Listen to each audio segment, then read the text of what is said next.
नमस्कार दोस्तों, pro people news में मैं आपका स्वागत करता हूं। मिलिट्री एयरक्राफ्ट बनाने वाली फ्रांस स्थित एयरबस के साथ भारतीय कंपनी टाटा के साथ हुए समझौते के बाद अब मिलिट्री एयरक्राफ्ट C295 की डिलीवरी भारतीय वायुसेना को शुरू कर दी गई है। स्पेन स्थित एयरबस की असेंबली से पहला C295 एयरक्राफ्ट भारतीय वायुसेना को सौंप दिया गया है। समझौते के अनुसार भारतीय वायुसेना 56 C295 खरीदेगी। ये विमान भारतीय वायुसेना में पुराने पड़ चुके एवरो 748 विमानों की जगह लेंगे। C295 विमानों का निर्माण भारत में ही मेक इन इंडिया के अंतर्गत किया जाएगा। टाटा कंपनी द्वारा बड़ोदरा में इसकी प्रोडक्शन फैसिलिटीज बनाई गई है।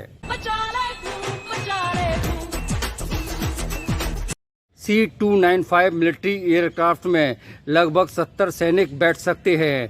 पैराट्रूपर्स के साथ इनकी संख्या 50 तक होती है।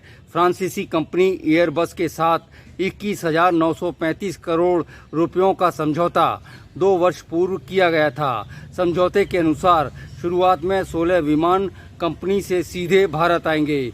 इसके बाद शेष सभी विमानों का भारत में निर्माण किया जाएगा। C295 की पहली स्क्वाड्रन बड़ोदरा में ही बनेगी, क्योंकि बड़ोदरा में ही टाटा द्वारा इसकी प्रोडक्शन फैसिलिटीज लगाई गई है, जिससे मेंटेनेंस आदि की सुविधाएं एयरफोर्स को आसानी से उपलब्ध रहेंगी। इसकी एक स्क्वाड्रन में 10 से 12 विमान होंगे। C295 एयरक्राफ्ट भारतीय वायुसेना की लॉजिस्टिक जरूरतों को पूरा करेगा।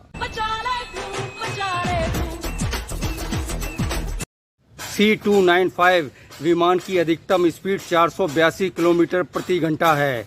ये एक बार में 1555 किलोमीटर तक की उड़ान भर सकता है।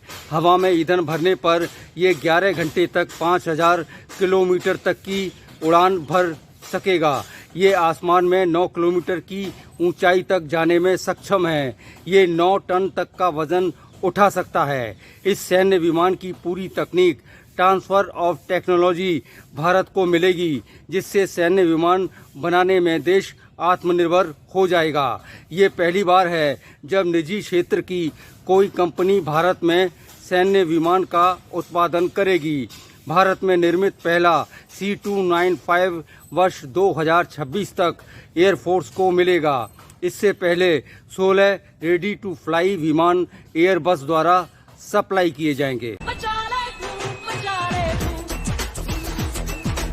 हिंदुस्तान एयरक्राफ्ट लिमिटेड एकमात्र भारत की कंपनी है जो विमान बनाती है। इसमें सिविल और मिलिट्री दोनों तरह के विमान शामिल हैं। भारतीय वायुसेना की सभी ज़रूरत पूरा करने के लिए ये पर्याप्त नहीं है।